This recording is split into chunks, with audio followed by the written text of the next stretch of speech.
I've lived in the woods all my life, not the picturesque woods you read about in children's books. Nothing like that. These woods have teeth. They have a mind of their own. Some days the path changes under your feet, as if the forest itself is playing games. Other days the quiet wraps around you, thick enough to choke on. I know these woods, though. Know their sounds, their smells, their rhythm. My PA was a backwoods man, too. Taught me which leaves you can eat and which ones will strip the skin off your bones if you're not careful. He'd say, "Boy, you've got to respect the woods. They ain't going to bow to you. You've got to learn to bow to them." So here I am, 40 years in the belly of the beast. I get by okay, hunt, trap, do a little trading with folks at the edge of town. Nothing to write home about, but then, I ain't much of a letter writer anyway. Here's the thing. About 2 weeks ago, things started happening. I found a deer half-eaten, like something had ripped open its gut and left the rest for the crows. I thought maybe a bear, though nothing like that I'd seen around these parts before. Bears are territorial. They don't show up overnight where they haven't been. Then it was rabbits, and then it was my hound dog, Ace.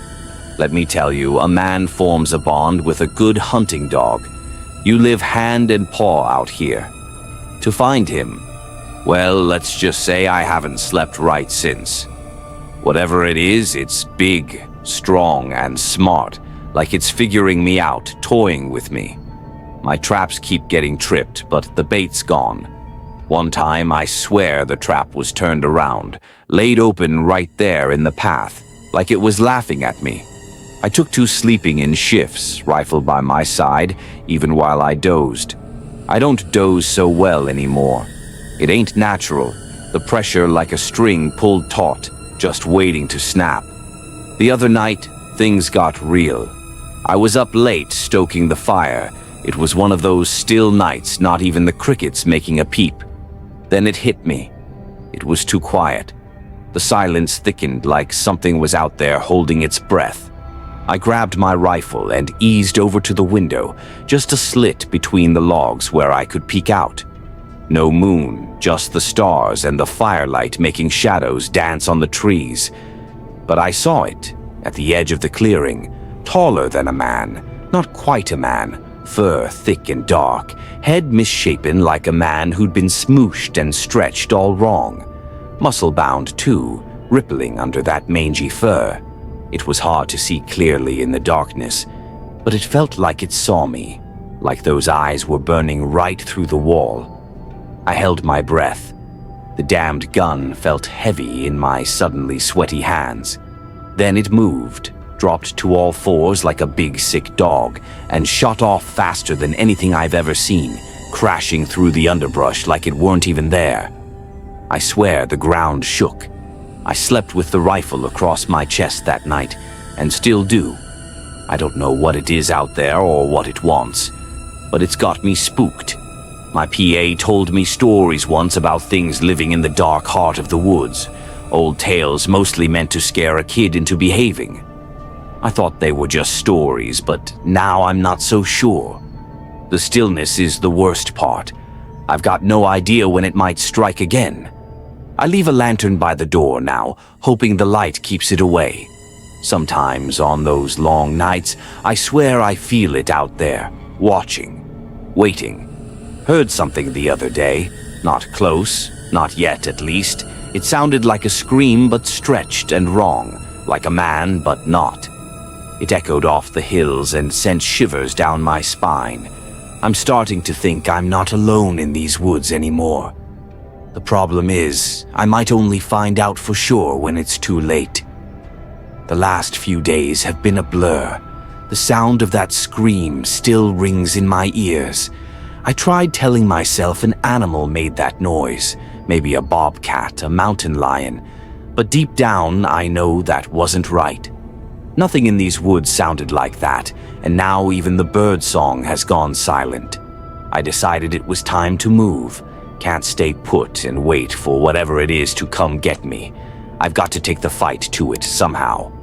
Packed up camp, essentials, rifle, ammo, knife, a little food, and water. Can't be weighed down if I have to move fast. Headed into the hills towards where the scream had come from. Figured that's where it had made its lair. Found it the next day. A cave stinking of rotting meat and something else. A sharp, musky smell that made my skin crawl. Left my pack at the entrance. Didn't want anything slowing me down.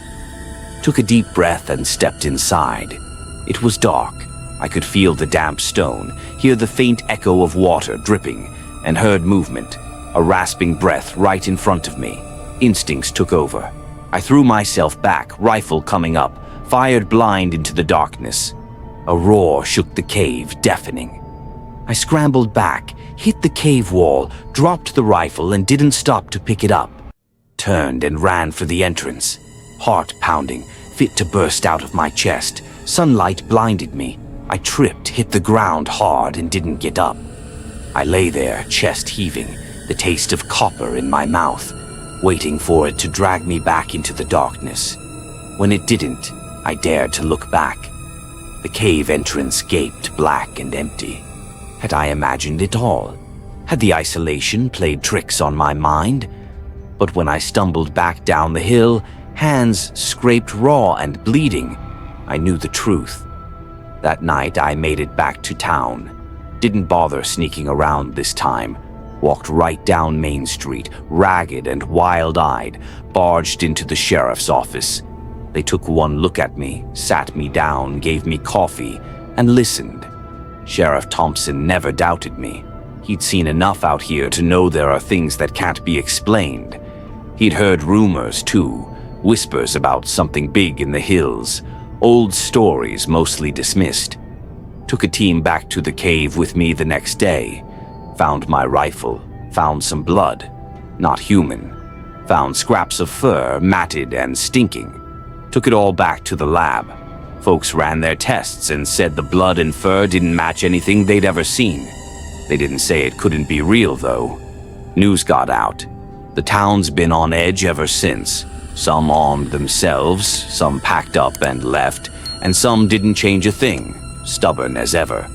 Me, well, I stick around. Not leaving my woods. Not now. There's talk of more searches, of hunting it down.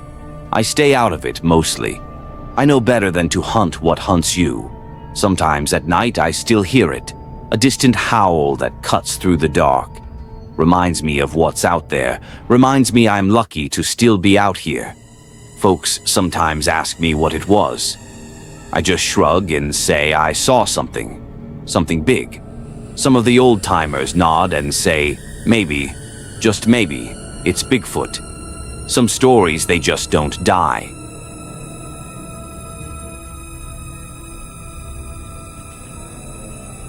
My name is Silas Reed.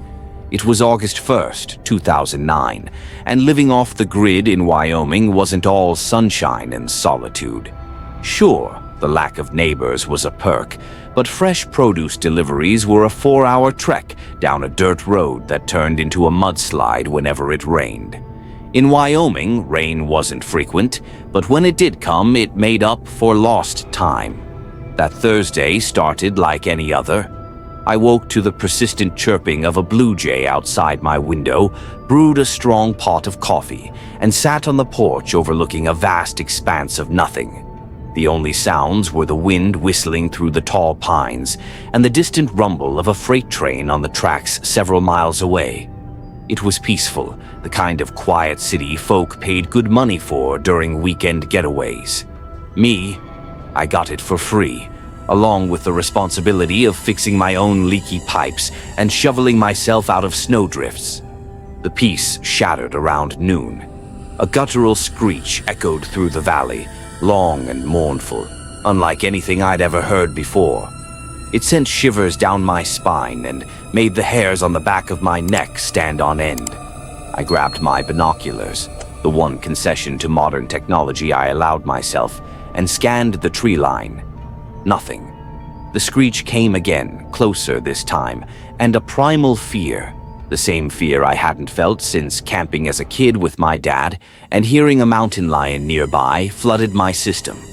I spent the rest of the afternoon on edge, every rustle of leaves and snap of a twig making me jump. As the sun began to dip below the horizon, painting the sky in fiery hues of orange and purple, I started to relax, convinced my imagination had gotten the better of me. Then the screech came again, this time accompanied by a low growl, a sound that vibrated the very ground beneath my feet. Panic clawed at my throat. I grabbed my rifle, a trusty .306 I inherited from my grandfather, and cautiously made my way outside, following the sound towards the denser part of the forest behind my cabin. The trees grew thick here, with sunlight barely penetrating the dense canopy. The air hung heavy and still, thick with the scent of pine and something else, something metallic and feral. There, in a rocky clearing bathed in the dying light of the sun, I saw it. It was unlike anything I'd ever encountered, towering at least 8 feet tall, a hulking mass of muscle and bone. Its body was covered in a thick mat of matted black fur, and its head resembled a bear's, except for the 2 sets of razor-sharp teeth protruding from its gaping maw. 2 glowing red eyes, like smoldering embers, locked onto me. The creature let out another earth-shattering roar, the sound so loud it made my ears ring. Adrenaline surged through my veins, momentarily overriding the primal fear. I raised my rifle, aimed for the center of its massive chest, and fired. The shot echoed through the silent woods, but the creature didn't even flinch. It took a lumbering step towards me, the ground trembling with each footfall. Terror choked me, but my body reacted on autopilot. I ejected the spent cartridge, slammed another bullet into the chamber, and fired again, this time aiming for the head. This time the creature reacted. It let out a blood-curdling shriek, a sound that promised unimaginable pain, and clutched at its head with a massive paw. I could see a dark stain spreading on its fur, but it didn't slow down. It roared again, laced with fury, and charged, a monstrous blur of matted fur and bared teeth. I stumbled backward, tripped over a hidden root, and fell sprawling onto the damp earth. The rifle clattered out of my reach. Time seemed to slow down, the world around me sharpening into a terrifying focus. The creature loomed over me, its fetid breath washing over my face. I squeezed my eyes shut, bracing for the inevitable. Then a deafening crack echoed through the clearing. The beast roared in pain, a sound that sent a fresh wave of terror through me. I dared to open my eyes a sliver. The creature was no longer focused on me. It was thrashing on the ground, a dark stain spreading rapidly across its chest. Another shot rang out, followed by a curse. A figure emerged from the trees behind the creature. It was Sarah, my nearest neighbor, a gruff woman who lived a mile down the road. She was a crack shot, a skill honed from years of hunting deer in the fall. She never struck me as the type to be comfortable around guns, but necessity had a way of changing people. The creature let out a final earth-shaking bellow before going still. Sarah approached cautiously, her rifle held tight. She circled the beast, her face grim. Finally, she lowered her weapon. "What the hell was that thing?" she asked, her voice rough. I shook my head, unable to speak. She didn't need an answer. The sight before us spoke volumes. The creature was unlike anything either of us had ever seen. A monstrosity, a testament to some unknown horror lurking in the deep woods. Sarah knelt beside the carcass and examined the bullet wounds. There were 2 neat holes in its chest, and a third, larger one in its head. She whistled through her teeth. "Never seen anything like this before," she said, her voice laced with a mixture of awe and disgust. "Looks like something out of a nightmare." We stood there for a long moment, the silence broken only by the chirping of crickets. The weight of what had just happened pressed down on me, my body aching, adrenaline slowly draining away, replaced by a bone-deep weariness. "We need to call the sheriff," Sarah said finally. I nodded, my throat still too tight to speak. The aftermath was a blur. Sheriff Brody arrived with a team of deputies. They examined the creature, taking pictures and measurements. They asked me questions over and over about what had happened. They were skeptical at first, of course. "Mountain lion attack?" the sheriff asked, his voice laced with disbelief. "No, sir," I said, my voice hoarse.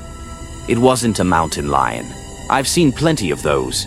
This was something else." Sarah backed me up, her gruff demeanor lending credence to my story. The bullet holes in the creature were a stark reminder that whatever it was very real. Finally, after what felt like hours, the sheriff seemed to accept my story. He didn't know what the creature was, but he knew it was dangerous. "We'll keep an eye out," he promised, his expression grim. "And you two be careful. Don't go wandering around the woods alone for a while." The news of the creature spread like wildfire through the small town. Newspapers ran stories complete with grainy photos of the carcass. There were theories, of course, a mutant bear, a wild dog, even a chupacabra, but no one knew for sure what it was. For weeks, fear hung heavy in the air. People were jumpy, reluctant to leave their homes after dark. Then, as quickly as it started, the fear subsided. No other sightings were reported. Life returned to normal, or as close to normal as it could be after such an encounter. The experience left a mark on me. The memory of the creature, its grotesque form and blood-curdling screams haunted me. I slept with a loaded rifle by my bed, and every rustle of leaves in the wind sent a shiver down my spine. One evening, a few months after the attack, Sarah dropped by. She brought a bottle of whiskey and a plate of her famous apple pie. We sat on my porch, watching the sunset paint the sky in fiery hues. "You ever think about that thing?" she asked, taking a swig of whiskey. "Every damn day," I admitted. We sat in silence for a while, each lost in our own thoughts. "You know," Sarah said finally, "there's an old trapper who lives up north. Reclusive fellow. Doesn't see much of anyone. Heard rumors, though, about things he's seen in the woods. Crazy things." A spark of curiosity flickered to life within me. Maybe, just maybe, this trapper knew something about the creature. "You think he'd talk?" I asked. Sarah shrugged. "Worth a shot. Can't hurt to ask." The next week, we made the trek north. It was a long drive through winding mountain roads and dense forests. Finally, we reached the trapper's cabin, a ramshackle structure nestled at the edge of a frozen lake. An old man with a weathered face and eyes that held the wisdom of 1,000 winters answered our knock. We explained what had happened and showed him the pictures from the newspaper. He listened intently, his face impassive. When we finished, he remained silent for a long moment. Then he spoke, his voice raspy with age. "Wendigo," he said. The name was unfamiliar. The trapper nodded, telling us stories whispered around campfires for generations about a creature driven mad by hunger, its body warped by an unending craving for flesh. A creature that dwelled in the deep woods, a solitary hunter of men. His words sent chills down my spine. Whether the creature we encountered was truly a Wendigo or not, it didn't matter. The encounter had changed me. It had shown me a glimpse of the darkness that lurked in the wild places, a darkness that most people never even knew existed. But it had also shown me the strength of human connection.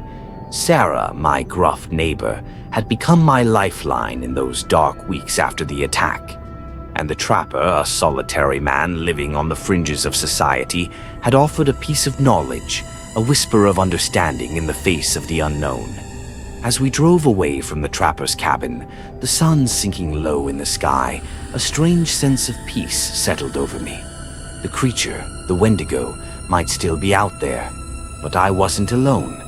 There were others who knew, who had seen glimpses of the darkness. Together we would keep watch, a silent vigil against the shadows that danced at the edge of the world.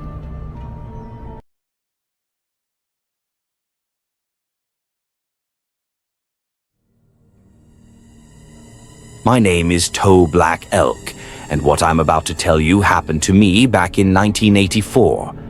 I had just moved to a small town in northern Michigan called Ironwood. Fresh out of college, I took a job as a forest ranger. The forests around Ironwood were dense and seemed endless, and it felt like a good place to find some peace and quiet. My life had been a whirlwind until then, and I was ready for a slower pace. Little did I know what awaited me out there. I rented a small cabin at the edge of the forest, nothing fancy, just a place to lay my head. My days were spent patrolling the forest, making sure hikers stayed on the trails and checking for signs of poachers. It was peaceful work, and I quickly fell into the routine. I got to know a few of the locals: Pete, who ran the general store, Eileen, the postmaster, and Sam, a grizzled old hunter who lived a few miles out of town. One evening, after a long day in the forest, I was sitting on my porch enjoying the last light of day when I noticed something strange across the clearing near the edge of the woods. I saw a figure. At first, I thought it was a deer, but it didn't move like any animal I'd ever seen.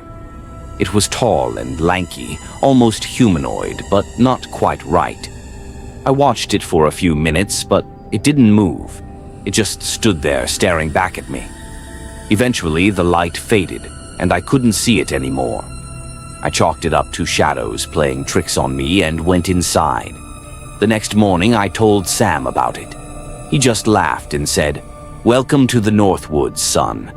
There's all sorts of things out there that'll make you question your eyes."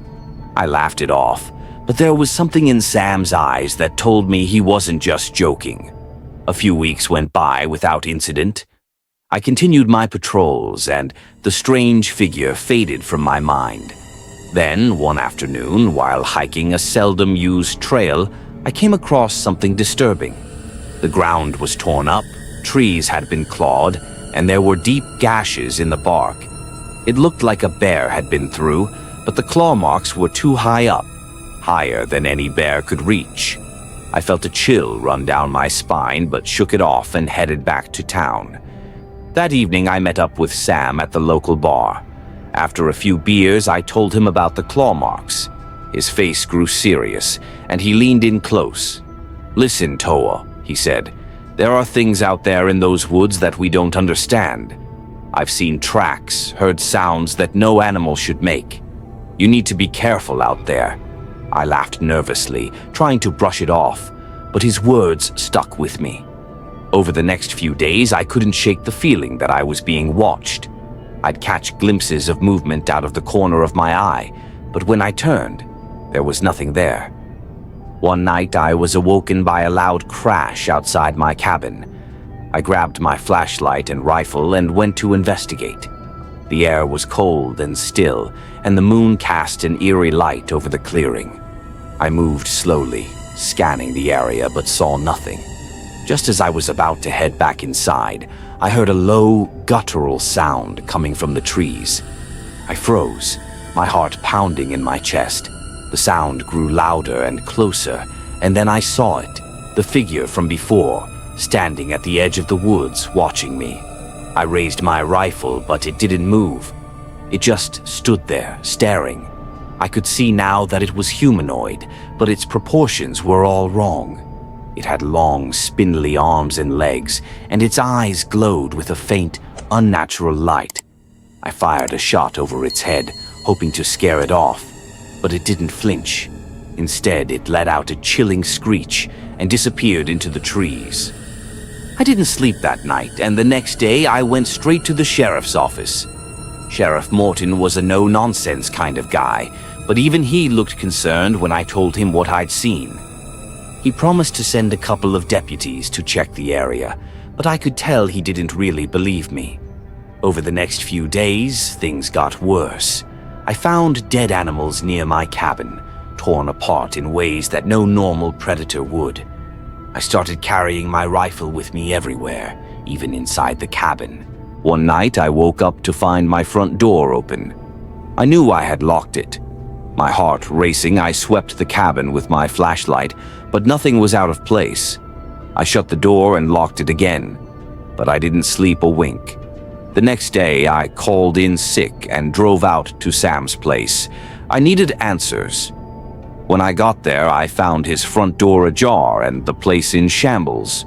Furniture was overturned and there were deep gouges in the walls. I called out for Sam, but there was no answer. I searched the house, but he was gone. I reported his disappearance to the sheriff, but there wasn't much they could do. No one had seen him and there were no leads to follow. I was starting to feel like I was losing my mind. Every night, the feeling of being watched grew stronger, and the sightings of the creature became more frequent. One evening, as I was sitting on my porch with my rifle in hand, I saw it again.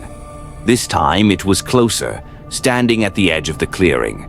I took a deep breath and walked towards it, my heart pounding in my chest. As I got closer, I could see it more clearly. It was tall, at least 7 feet, with long, gangly limbs and skin that seemed to shimmer in the moonlight. Its eyes glowed a dull yellow, and its mouth was filled with sharp, uneven teeth. I stopped about 20 feet away, my rifle trained on it. "What do you want?" I shouted. It tilted its head as if trying to understand me, then took a step forward. I fired a warning shot, but it didn't stop. It took another step and another. I fired again, this time aiming for its chest. The bullet hit, but it didn't seem to faze it. It just kept coming. I turned and ran back to the cabin, slamming the door behind me. I could hear it outside, scratching at the walls, trying to get in. I grabbed my phone and dialed the sheriff, but the line was dead. I was on my own. I barricaded the door and windows, my heart racing. The scratching grew louder and more frantic, then suddenly it stopped. I held my breath, listening. There was a moment of silence, then a loud crash as the door splintered open. The creature stood in the doorway, its eyes locked on mine. I raised my rifle and fired again, hitting it square in the chest. It staggered back but didn't fall. I grabbed a knife from the kitchen and lunged at it, slashing wildly. It let out a blood-curdling scream and swiped at me with its long, clawed fingers, catching me across the chest. I fell back, gasping for breath, blood pouring from the wound. Just when I thought it was over, I heard a shot ring out. The creature shrieked and stumbled back, then another shot and another. Sheriff Morton and his deputies burst into the cabin, guns blazing. The creature let out one final scream and collapsed to the floor. I don't remember much after that. I woke up in the hospital, bandaged and sore. The sheriff was there and told me they had taken care of the creature. They didn't know what it was, and they didn't care. As far as they were concerned, it was a wild animal that had gone rabid. Sam was never found, and the official story was that he had wandered off and gotten lost in the woods. But I knew better. Whatever that thing was, it had taken him, and it had almost taken me too. I left Ironwood not long after that. I couldn't stay there after everything that had happened. I moved back to my hometown and took a desk job. It's not the life I imagined for myself, but it's safe.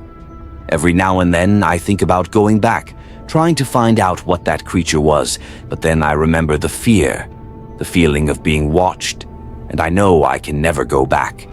I still have nightmares sometimes.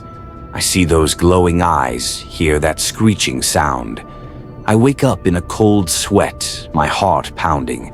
I don't think I'll ever really get over what happened out there, but I'm alive, and I'm grateful for that. So, that's my story. Believe it or not, it's the truth. If you ever find yourself in the woods near Ironwood, be careful. There's something out there, something that doesn't belong, and it's watching.